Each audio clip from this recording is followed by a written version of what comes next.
नमस्कार दोस्तों, मैं डॉक्टर विनीता पांडे एक बार फिर आपके सामने उपस्थित हूँ।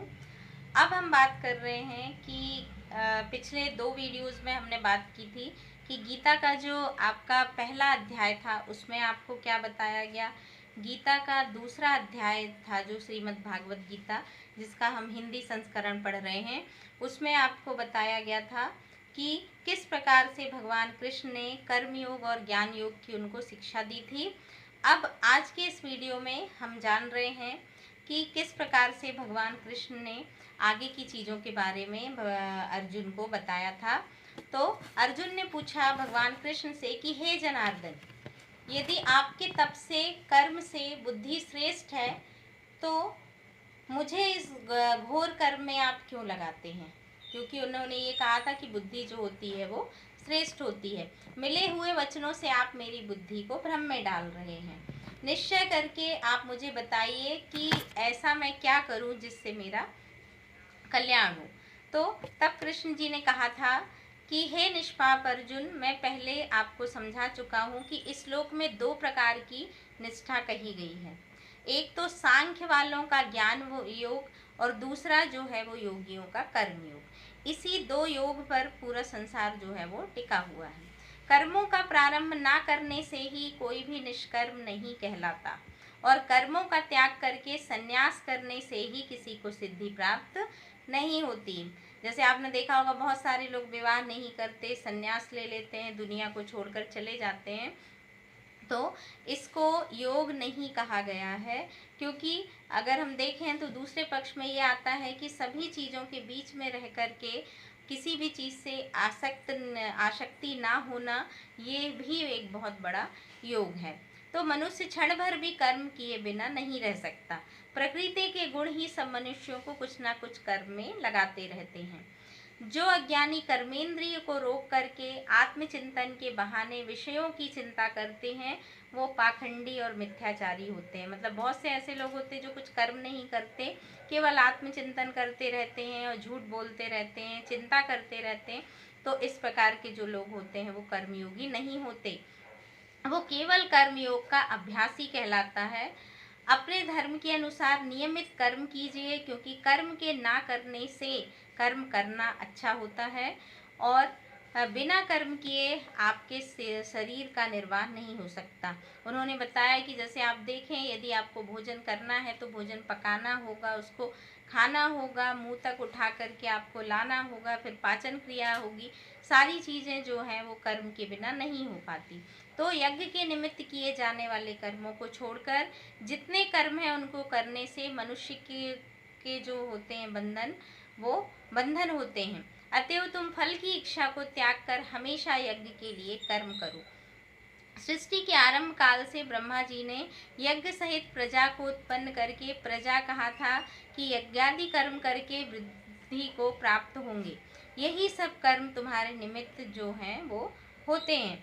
इस यज्ञ में तुम देवताओं को संतुष्ट करते रहो, यज्ञ देवता भी तुमको संतुष्ट करते रहेंगे। तो यहाँ पर आपका जो आहुति वाला यज्ञ है उसके बारे में भी बात की गई है कि जब भी हमें देवताओं को कुछ देना होता है तो वो यज्ञ के माध्यम से प्राचीन काल में दिया जाता था।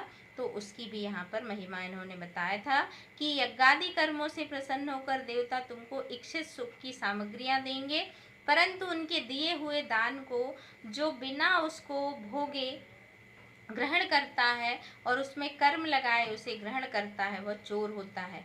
पंच महायज्ञ करके जो शेष बचा हुआ भोग ग्रहण करते हैं वे सब पापों से मुक्त हो जाते हैं, और जो अपने निमित्त ही केवल अन्न पकाते हैं वो पापी पुरुष कहलाते हैं, और पापी पुरुष जो हैं वो पाप का भक्षण करते हैं।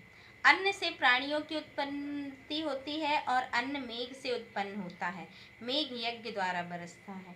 तो आपने जैसे सुना होगा कि वैदिक काल में और प्राचीन काल में और आज भी ऐसा होता है कि बरसात के लिए यज्ञ किया जाता था, यज्ञ में आहुति दी जाती थी, और किसी महामारी के नाश के लिए भी यज्ञ किया जाता था। तो इस प्रकार की जो चीज़ें होती थी उस पर भी भगवान कृष्ण ने जोर देने के लिए कहा है। कर्म की उत्पत्ति ब्रह्मा से हुई है और ब्रह्मा अक्षर जो है वो परमात्मा से है। इस कारण सब पदार्थों में रहने वाला जो ब्रह्म है वही सब यज्ञों में प्रस्तुत है।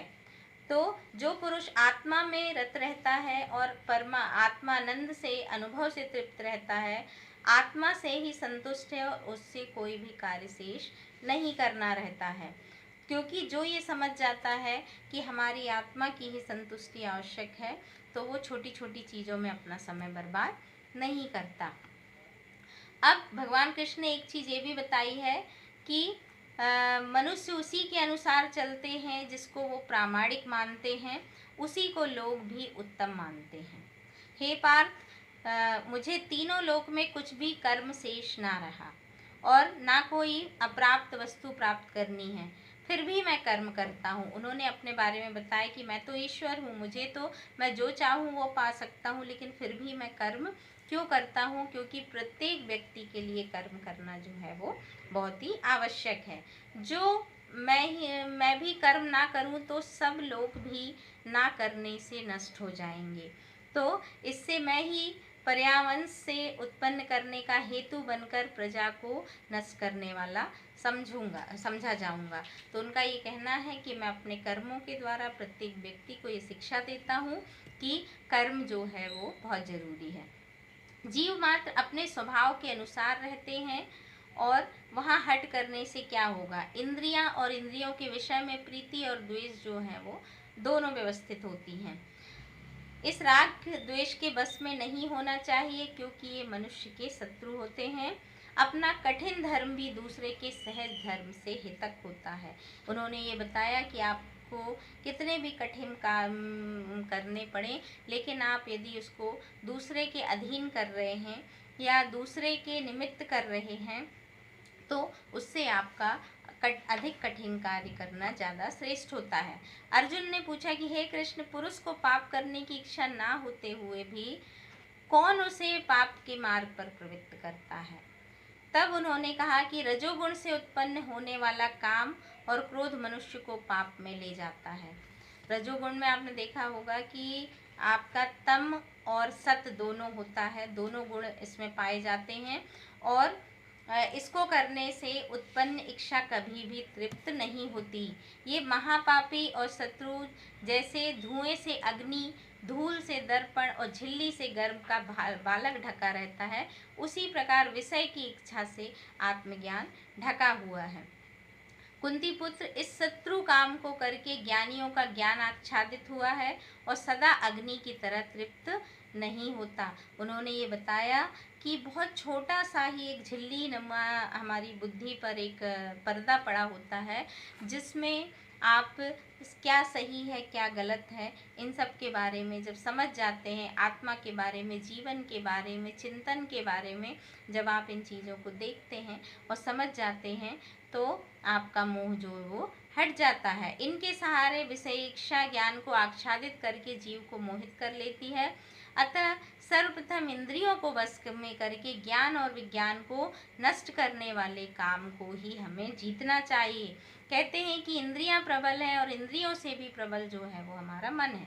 इस प्रकार जो बुद्धि से परे है उस आत्मा को जानकर निश्चयात्मक बुद्धि द्वारा मन को निश्चय करके तुम इस दुर्धर शत्रु काम को जीत लो। उन्होंने ये कहा है गीता के 3रे अध्याय में कि आपको अपनी काम की शक्ति को जीतना चाहिए, क्रोध की शक्ति को जीतना चाहिए और जीवन में क्या आवश्यक है वो हमें यज्ञ के माध्यम से करना चाहिए। तो हमने जाना कि गीता के 3रे अध्याय में भगवान कृष्ण ने ज्ञान योग के साथ, कर्म योग के साथ आपको मन को निश्चय करना और अपने आपका जो काम रूपी शत्रु है उसका नाश करने की जानकारी दी गई है। आज के लिए बस इतना ही। धन्यवाद।